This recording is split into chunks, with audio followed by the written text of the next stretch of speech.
Hi guys! Welcome back to my YouTube channel if dati na kitang subscribers at kung ikaw naman ay bago dito sa akin channel, welcome po. My name is Zenith and I'm teaching aspiring virtual assistant po.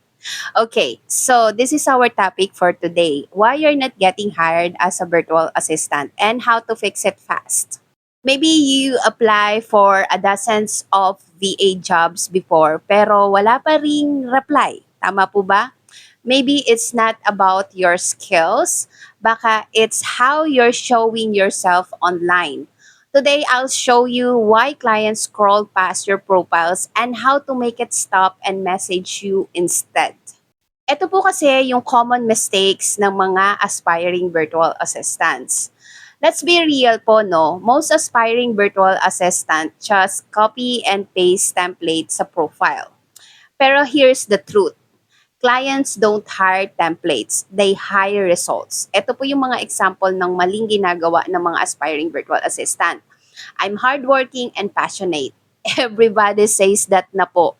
Instead, say something like this po. I help business owners manage their time and social media so they can focus on growth. Mas clear, mas confident, and mas client ready siya. Let's fix your profile po.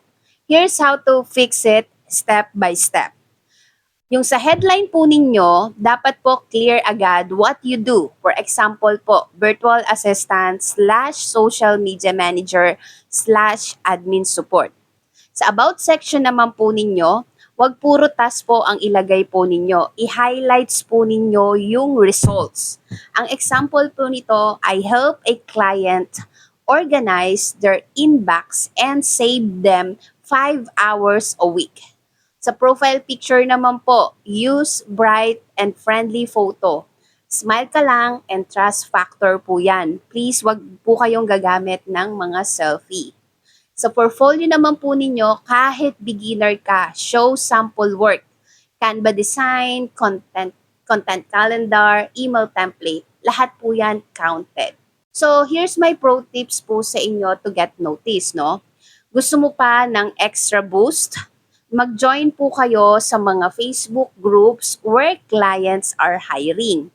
Comment with value, not just PM sent. Okay?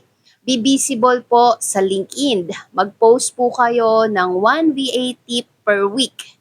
Remember, visibility equals to opportunity. So, next time po na nagwa-wonder kayo bakit si clients don't message you or yung mga prospect nyo hindi po kayo mini-message, check your profile first po. Gawin mo siyang clear, confident, and client-focused. If you want more tips like this po para sa mga aspiring virtual assistant, don't forget to like and subscribe po and comment below. Ready na ako to fix my profile.